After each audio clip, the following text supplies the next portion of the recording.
اپیلیں نواز شریف کے کاغذات کی منظوری ہوئی اور اس منظوری کے خلاف لاہور اور مانسہرہ میں اپیلیں دائر کر دی گئی ہیں۔ لاہور کا حلقہ ہے 130، یہاں سے کاغذات منظور ہونے کے خلاف اشتیاق چودھری ایڈوکیٹ نے اپیل دائر کی ہے۔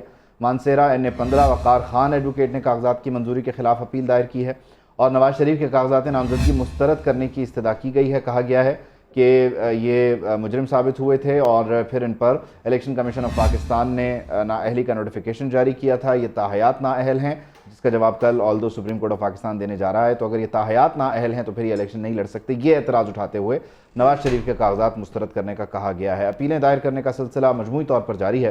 کاغذات نامزدگی مسترد یا منظور ہونے کے خلاف اپیلیں دونوں ہی صورتوں میں دائر ہو رہی ہیں۔ اور تھرپارکر کی بات کریں تو یہاں حلقہ NA-214 ہے۔ شاہ محمود قریشی یہاں سے الیکشن لڑتے ہیں، کاغذات مسترد ہوئے تھے اور اس کے خلاف اپیل دائر ہو گئی ہے۔ NA-238 کی نشست پر تحریک انصاف کے امیدوار حلیم عادل شیخ کی اپیل دائر ہو چکی ہے کراچی۔ میاں محمود الرشید کی بات کریں تو انہوں نے بھی الیکشن ٹرائیبونل سے رجوع کر لیا ہے۔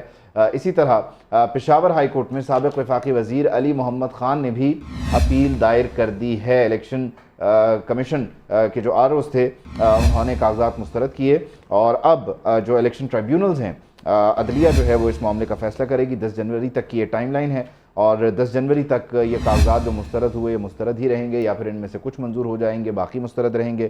انڈیویجول کیپیسٹی میں یہ فیصلے ہونے جا رہے ہیں۔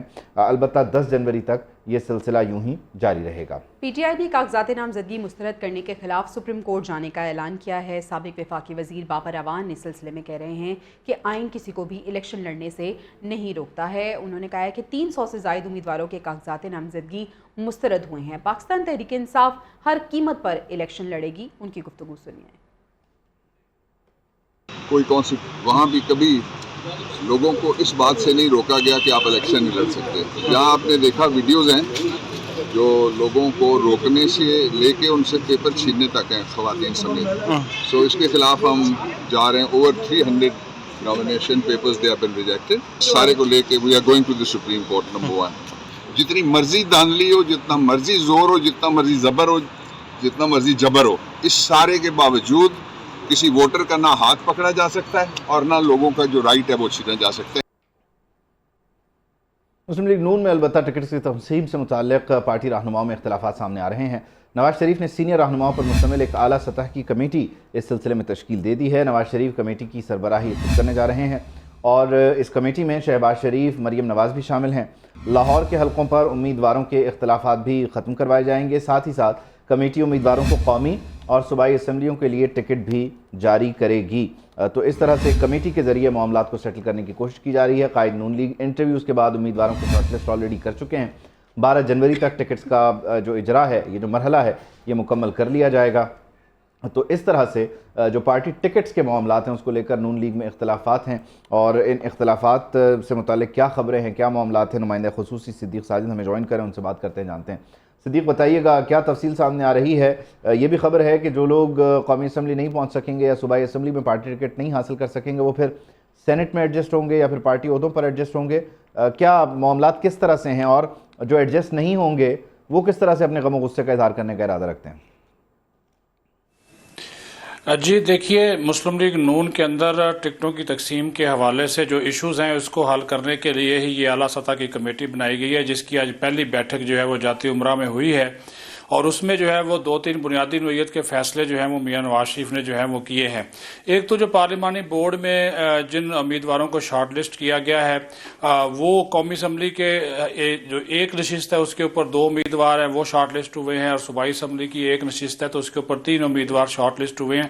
اب انہیں جو شارٹ لسٹ امیدواروں میں سے کسی ایک کو جو ہے وہ ٹکٹ ملنا ہے اور یہ 12 جنوری تک ساری چیزیں جو ہیں وہ کرنی ہیں، اور اس کے لیے یہ اب میاں نواز شریف نے یہ کیا کہ شہباز شریف، مریم نواز اور صوبائی صدور، سیکرٹری جنرلز، اسحاق ڈار اور سینئر رہنماؤں پر مشتمل جو کمیٹی بنائی، اب وہ ان شارٹ لسٹ کیے گئے امیدواروں کا جو ان کے حلقے کے اندر اثر و رسوخ ہے اور ان کی جو مختلف سروے رپورٹس ہیں جو کہ رانا ثناء اللہ نے بھی پارلیمانی بورڈ میں پیش کی تھی، ان کی کارکردگی اور ان کی وہاں کے عوام کے اندر مقبولیت کے حوالے سے اس کا جو ہے تفصیلی طور پر جائزہ لیا گیا اور اسی کو مد نظر رکھ کر جو ہے فیصلہ ہوگا، کیونکہ کئی حلقے ایسے ہیں قومی اور صوبائی اسمبلی کے جہاں پہ